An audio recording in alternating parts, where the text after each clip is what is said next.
ఏ మనుషుడైతే దేవుని సన్నిధిని విడిచిపెట్టి, దేవుని సంఘాన్ని విడిచిపెట్టి, దేవుని సహవాసాన్ని విడిచిపెట్టి ఈ లోకములో కలిసిపోతాడో, దేవుని మందిరానికి, దేవుని సహవాసానికి దూరం అయిపోతారో వారి జీవితంలో కరువు కలుగుతుంది. వారి జీవితంలో వారు నష్టపోతారు. మందిరములోనికి నువ్వు రావలసిన వాడవై ఉండి, నువ్వు రావలసిన దానివై ఉండి, నువ్వు బాప్తిసం పొందో ప్రమాణం చేసావు, యేసు దేవుడు నమ్ముతున్నావా? నమ్ముతున్నానండి. మరి యేసుని కొరకు ప్రాణం ఇచ్చాడని నమ్ముతున్నావా? నమ్ముతున్నానండి. నీ పాపాల కొరకు ఆయన సిలువలో మరణించి తిరిగి లేచాడని నమ్ముతున్నావా? నమ్ముతున్నానండి. యేసును నమ్ముట ద్వారా ఎన్ని కష్టాలు వచ్చినా, ఎన్ని బాధలు వచ్చినా, ఎన్ని శ్రమలు వచ్చినా, ఎవరు వెలివేసినా, ఎవరు పొమ్మన్నా, చివరికి అయ్యగారు మీరు పొమ్మన్నా, సంఘముల వారు ఎవరు పొమ్మన్నా, దేవుని సహవాసాన్ని, దేవుని మందిరాన్ని విడిచిపెట్టకుండా నా ప్రాణం పోయేంత వరకు ఎక్కడుంటానో, మందిరములో ఉంటానో. ఏమైందా తీర్మానం? ఏమైందా ప్రమాణం? ఇప్పుడు ఏమయ్యా, నువ్వు మందిరాన్ని విడిచిపెట్టేశావు, సహవాసాన్ని విడిచిపెట్టావు. ఏదో కారణం చెప్పో, దైవజనుడు కారణం అంటున్నావు, సేవకురాలు కారణం అంటున్నావు, సంఘముల మరెవరో కారణం అంటున్నావు. నువ్వు చేసిన ప్రమాణం ఏంటి? నా ప్రాణం పోయేంత వరకు ఎక్కడుంటానన్నా, సంఘములో ఉంటానన్నా. ఎవరు వెలివేసినా నీ సంఘములో ఉంటానన్నా. ఈరోజు దేవుడి సహవాసానికి దూరం అయిపోయా, దేవుడి మందిరానికి దూరం అయిపోయా, వేరే స్థలాలు వెతుక్కుంటున్నావు. ఈరోజు నువ్వు ఇంటికాడే కూర్చుంటున్నావు. ఈరోజు నువ్వు ప్రతి చోటకు వెళుతూ ఉన్నావు. మందిరానికి రావడానికి నీకు మనసు లేదు. మందిరంలోనికి వచ్చి ఆయన కనపరచడానికి నీకు మనసు లేదు. మరి నీకు లాభం కలుగుతుందా, నష్టం కలుగుతుందా? నువ్వు రక్షణ పొందో. ఎవరు వెలివేసిన సంఘాన్ని విడిచిపెట్టినన్నా. మరి ఈరోజు నువ్వు మందిరంలోనికి వస్తూ ఉన్నావా రక్షణ పొంది? ఎవడో పనికి మాలినాడు, ఎవరితో పనికి మాలినని చెప్పిందని సంఘానికి దూరం అయిపోతావా? మందిరానికి రాకుండా నిర్లక్ష్యంగా ఉంటావా? సోదరా, సోదరి, ఎక్కడుంటుంది నీ జీవితంలో సమాధానం? ఎక్కడుంటుంది నీ జీవితంలో ఆశీర్వాదం? ఎక్కడుంటుంది నీ జీవితంలో దేవుని సన్నిధి? ఎలా జరుగుతాయి నీ కుటుంబంలో దేవుని కార్యాలు? ఎప్పుడైనా నువ్వు ఆలోచన చేసావా? ఈరోజు నీ కుటుంబంలో ఆ పరిస్థితి కారణం ఎవరో కాదు, నీవే. పైగా అంటావు నా భార్య అంటావు, పైగా అంటావు నా భర్త అంటావు, పైగా అంటా నా పిల్లలు అంటావు, పైగా అంటావు ఆ పక్కోడు ఎవడో ఏదో చెప్పాడంటావు. కాదు, కాదు.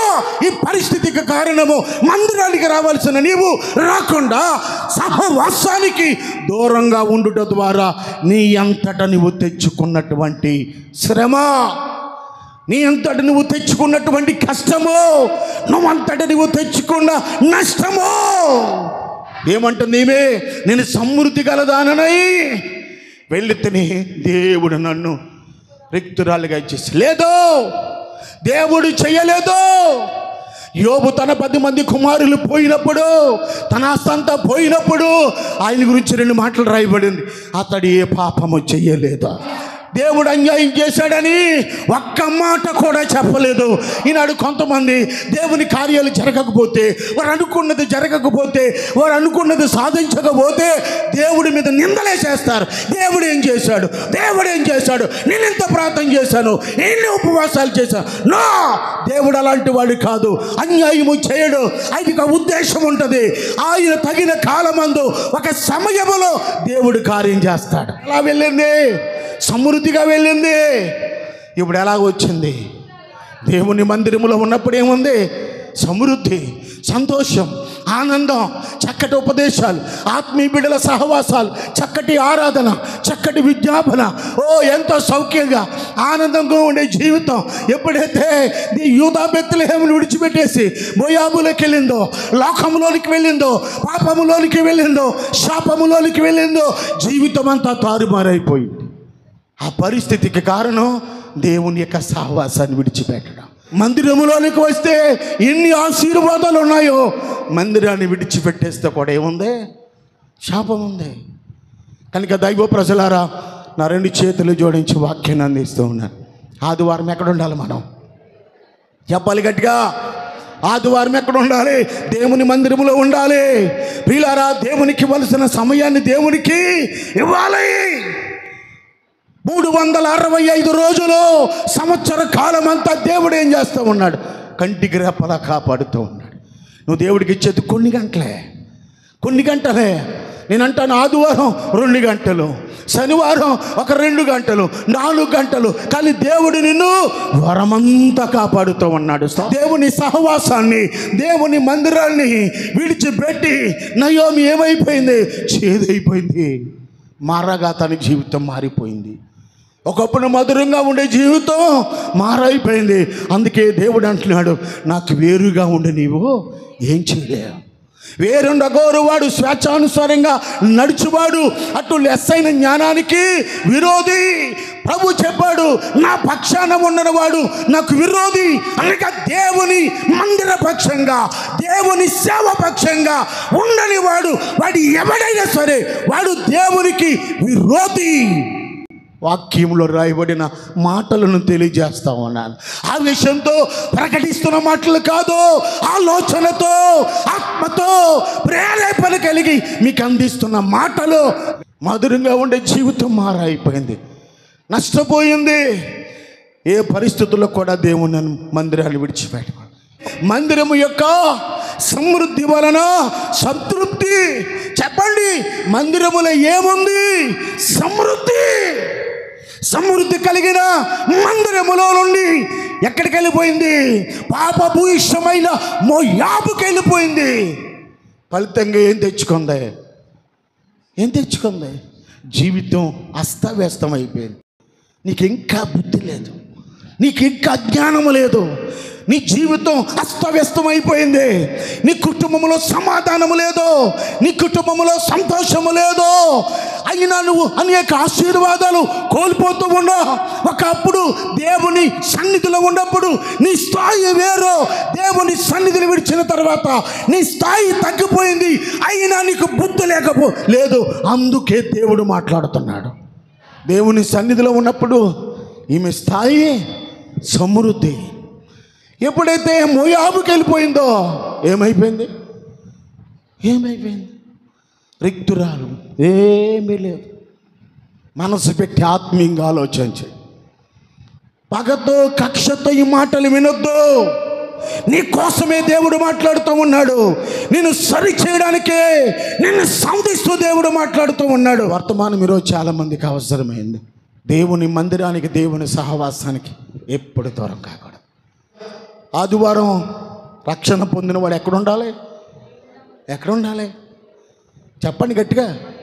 ఉండాలా లేదా? ఆ దేవుని ఆజ్ఞ.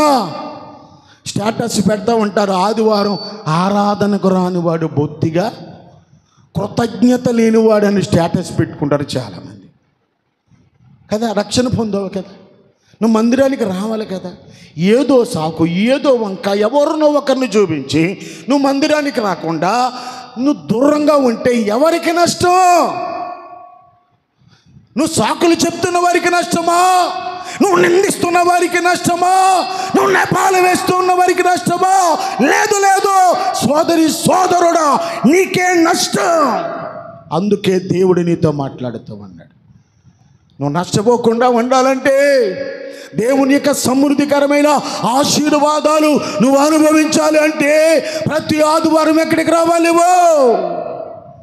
దేవుని యొక్క మందిరానికి రావాలి. వచ్చి తీరాల్సిందే. మనందరికీ తెలుసండి, తప్పిపోయిన కుమారుడు తనకు రావాల్సిన ఆస్తి తీసుకుని ఎక్కడికి వెళ్ళిపోయాడు? దూరదేశానికి వెళ్ళిపోయాడు. ఏం చేశాడు? అదంతా ఖర్చు చేసేసాడు, పాడు చేశాడు. పాడు చేసాక ఏమొచ్చింది? కరువు వచ్చింది. నీ జాగ్రత్తగా వినాలి. వాడు దగ్గర ఉన్నదంతా అయిపోయిన తర్వాత, ఖర్చు చేసిన తర్వాత, పాడు చేసిన తర్వాత కరువు వచ్చింది. వెళ్ళేటప్పుడు ఎలాగ వెళ్ళాడు? పెట్టిన మూటలెట్లు వెళ్ళాడు, నయోమిలాగా వెళ్ళాడు, సమృద్ధిగా వెళ్ళాడు. ఇప్పుడు ఏమొచ్చింది? కరువు వచ్చింది. తండ్రితో ఉన్నప్పుడు కరువు ఉందా? చెప్పండి. లేదు. తండ్రి మీద తిరుగుబాటు చేశాడు, తండ్రిని డిమాండ్ చేశాడు. నాకు ఎందుకు ఇవ్వవా? నాకు స్వేచ్ఛ వచ్చింది, నాకు రెక్కలు వచ్చాయి, నేను బయటికి వెళ్తాను, ఎగురుతాను, నువ్వేంటిరా నాకు చెప్పేది? నేను చెప్తాను ఇప్పుడు బయటికి వెళ్ళి, నేను చెప్తాను బయటికి వెళ్ళి అని చెప్పి ఎక్కడికి వెళ్ళిపోయాడు? పెట్లెట్టుకుని వెళ్ళిపోయాడు. అయిపోయింది, ఖర్చు పెట్టేశాడు. ఒరే, నా దగ్గర డబ్బులు ఉన్నప్పుడు నేను నీకు బిర్యానీ పెట్టాను కదరా, ఒరే ఆకలి ఎత్తుందిరా, బిర్యానీ ఎట్టరా, లేదురా నా దగ్గర, పోనీ కొంచెం అన్నం ఎట్టరా, లేదురా, ఒరే బాబు టీ తాగుతాను 5 రూపాయలు, చిచ్చి ఎదవా పో ఎదవా. వీడి దగ్గర తిన్న వాళ్ళందరూ ఏమంటున్నారు ఇప్పుడు? పోరా ఎదవా అందరికి ఇంటేస్తా ఉన్నారు. ఈ మాటలు ఎందుకు రాయించాడు దేవుడు? భలే ఉంది కదా అని చెప్పుకోవడానికి కాదు, ఈ యుగాంతమందున మనకు బుద్ధి కలగడానికి దేవుడు ఈ మాటలు మన ఆశీర్వాదం కొరకు దేవుడు వ్రాయించిన మాటలు. అంతా పాడైపోయిన తర్వాత, అందరూ తిరస్కరించిన తర్వాత ఇప్పుడు ఏమి నింపుకోవాలి?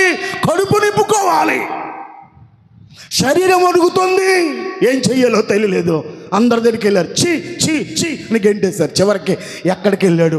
పందులు మేపాయి దగ్గరికి వెళ్ళాడు. అయ్యా ఆకలేస్తుంది అయ్యా, భోంచేసి చాలా రోజులైంది అయ్యా భోంచేసి చాలా రోజులైంది కదా, అన్నం పెట్టమంటే దూన్న బోతులా ఉన్నవరయ్యతవా ఎరా, మళ్ళీ యాసం మార్చుకుని వచ్చేవరా నువ్వు?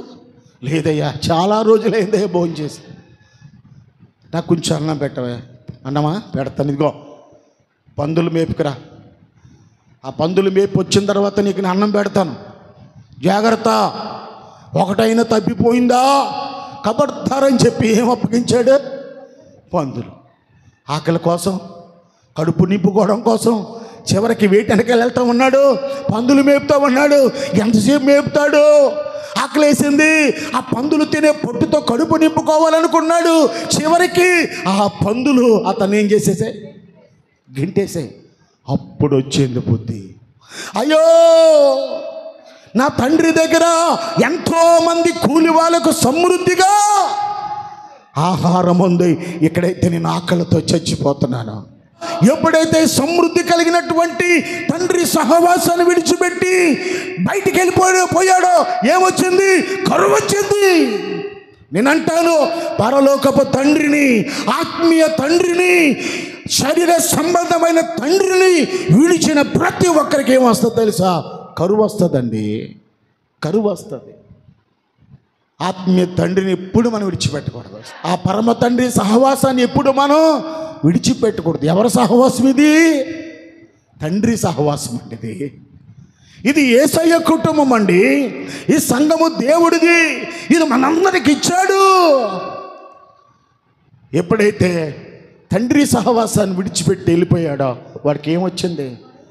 ఎంత నీచమైన కరువు అంటే, పందులు తినే పొట్టుతో కడుపు నింపుకొని ఆశపడేను రాయబడింది. అయితే ఇక్కడ శుభవార్త ఏమిటంటే, వాడికి బుద్ధి వచ్చిన తర్వాత, ఎలవ జీవితం ఎందుకు ఈ జీవితం అని వీళ్ళు గోదావరిలో దూకలేదు, దుకాడా. బుద్ధి వచ్చిన తర్వాత ఏం చేశాడు తెలుసా? ఇదిగో నేను అమ్మ నాన్న దగ్గరికి వెళ్తాను, నాన్న ఇదిగో నీకు పరలోకములో ఉన్న నాన్నకు విరోధంగా నేను పాపం చేశాను నాన్న, ఇక నీ కుమారుడు అనిపించుకోవడానికి నేను యోగ్యుడును కాను నాన్న, నీ కూలి వాళ్ళలో ఒక కూలోడుగా పెట్టుకుని కాస్త బొవ్వెట్టు అని అడుగుదామని బయలుదేరి వెళ్తా ఉంటే దూరంగా ఉండగా చూశాడు. చీనుకుపోయిన బట్టలు, మాసిపోయిన జుట్టు, కంపు కొడుతున్న శరీరం, చెప్పులు లేవు, పిచ్చోడి కింద ఉంటే దూరం నుండి చూశాడు తండ్రి. ఇదిగో వచ్చుచున్నవాడు పిచ్చోడు కాదు, వెర్రోడు కాదు, ఆ వాడు నా కొడుకు, నా కుమారుడు అని చెప్పి పరిగెత్తుకుని వెళ్ళి మేడ మీద పడి ముద్దెట్టుకున్నాడు గట్టిగా. దేవునికి స్తోత్రం చేద్దాం. ఇది తండ్రి ప్రేమ. ఎదవా పోరా నన్ను కాదని వెళ్ళిపోయావు కదరా, దౌర్భాగ్యుడా, నీ బతుకును బతుకరా అన్నాడా తండ్రి. ఆడింకా దూరంగా ఉన్నప్పుడంటే ఆ తండ్రి ఎన్ని సంవత్సరాలుగా ఎదురు చూస్తున్నాడు తన కొడుకు తిరిగి వస్తాడని. ఈరోజు చాలామంది తండ్రులే హృదయ వేదన ఇదేనండి. వీడెప్పుడు మారతాడు, వీడెప్పుడు తాగుడు విడిచిపెడతాడు, వీడెప్పుడు మంచిగా ఉంటాడని తండ్రి ఏం చేస్తాడు? అనుక్షణం ఎదురు చూస్తూ ఉంటాడు. కానీ నాడు పిల్లలు ఏం చేస్తుంది తెలుసా? తండ్రి గుండెల మీద తన్నేవారిని చూస్తున్నాం చాలామందిని. చిన్నప్పటి నుంచి కని పెంచి ప్రయోజకులను చేసి పెద్దవారు చేసినటువంటి నాన్న ఈరోజు ఏమైపోయాడు? అలుసైపోయాడు. ఆ తండ్రి చూస్తూ ఉన్నాడు. ఇన్ని సంవత్సరాలుగా చూస్తున్నాడు. అయ్యో వాడు ఎక్కడున్నాడు, వాడు తిన్నాడా లేడు, వాడి క్షేమంగా ఉన్నాడా లేదో తండ్రి ఎదురు చూస్తున్నాడు. పరలోకపు తండ్రి కూడా అదే విధంగా ఎదురు చూస్తున్నాడు. అయ్యో నా రక్తం కార్చి నేను కొనుక్కున్నానే, నేను రక్షించానే, నా కుమారుడు నా కుమార్తె ఎప్పుడు వస్తారని తండ్రి కూడా ఏం చేస్తాడు తెలుసా? లోబడనొల్లని ప్రజల వైపు దినమంతా చేతులు చాపి ఆయన ఎదురు చూస్తున్నాడు. ఆ ప్రేమ గల కవుగిట్లోనికి నువ్వు రావాలి. తండ్రి ఏం చేశాడమ్మా? మేడ మీద పడి ఆడు ఎలా ఉన్నాడు అప్పటికి? ఆడు స్నానం చేసి చాలా రోజులైంది, తిండిలేదు, పచ్చెక్కిపోయాడు, బట్టలు చినిగిపోయాయి. అయినప్పటికీ తండ్రి ఏం చేశాడు తెలుసా? ఎవరైనా ఎత్తుకుంటారు ముద్దు? ఎంత మంచి తండ్రి, జన్మనిచ్చిన తండ్రి, నిన్ను పుట్టించిన తండ్రి, ఆత్మీయ తండ్రి. ఈ ముగ్గురికి నీ హృదయంలో స్థానం ఉండాలి. ఆ పరిస్థితికి కారణం తండ్రి సహవాసాన్ని, సమృద్ధి కలిగినటువంటి ఆశీర్వాదాలు కలిగినటువంటి తండ్రిని, ఆ తండ్రి సహవాసాన్ని, ఆ తండ్రి మందిరాన్ని విడిచిపెట్టదు వారు ఎలాంటి గతి వస్తుందని దేవుడు మనతో మాట్లాడుతున్నాడు. ఎందుకెంత గొంతు చించుకొని చెప్తున్నానంటే, ఇందులో ఏముంటుందంటే ఆవేశం కాదు, ఒక బాధ, ఒక ప్రేమ. హరిచింత గట్టిగా చెప్పడం వల్ల ఉద్దేశం ఏంటంటే, మీ మీద ఒక ఆత్మీయ తండ్రిగా నాకున్న ప్రేమ. దేవాలయానికి ఎక్కి వెళ్ళే అనుభవం ఉండాలి తప్ప దేవాలయంలో నుంచి దిగి వెళ్ళిపోయే ఉంటే కనుక ఎవరుంటాడు అక్కడ? అపవాది గర్జించే సింహం వలె ఎవరిని మృంగుదనాన్ని వెతుకుతూ తిరుగులాడుతూ ఉన్నాడు. ఎవరు దొరుకుతాడు? ఎక్కి వెళ్ళే అనుభవంలో నుంచి దిగిపోయే అనుభవంలోకి ఎవడెళ్తాడు? వాడి మీద వల వేసేస్తాడు. వేసేసాడు వల. ఆ వల్ల గచ్చగచ్చ గచ్చగచ్చ గచ్చ కొట్టేసుకున్నారు, బయటకు రాలేకపోతున్నారు. దేవుని ఇంటిలో నుండి బయటకు వెళ్ళిన వారు ఎవ్వరు కూడా దీవించబడలేదు. అలాగని చెప్పి మరొక చోటకు కూడా వెళ్ళకూడదు. ఎక్కడికి వెళ్ళాలి? ఎక్కడికి వెళ్ళాలి? నువ్వు ఎక్కడైతే ప్రమాణం చేసావో ఇక్కడే నీ జననం, ఇక్కడే నీ ఎదుగుదల, ఇక్కడే నీ మరణం. మంచి ఉపదేశాలు దేవుడు మనకిచ్చాడు. మంచి సహవాసం, చక్కటి ప్రార్థన. మనం చేస్తున్న ప్రార్థనల ద్వారా మన కుటుంబాలలో, మన బిడ్డల పట్ల ఎన్నో కార్యాలు దేవుడు చేశాడు, చేస్తూనే ఉన్నాడు, చేస్తూనే ఉంటాడు. అందుకే సహవాసంలో ఉంటే 7 లాభాలు ఉన్నాయి. రాత్రి చెప్పాను, ఈ సహవాసంలో మనం దూరంగా ఉంటే 3 నష్టాలు ఉన్నాయి. నష్టం కావాలా, లాభం కావాలా? బలెట్టలేండి బాబు, ఆ మాట అనడానికి మీ మనసు ఎలా వచ్చిందండి గారు? నాకు లాభమే కావాలి కదా. కావాలా? మోకరించండి, ప్రార్థన చేసేస్తాను.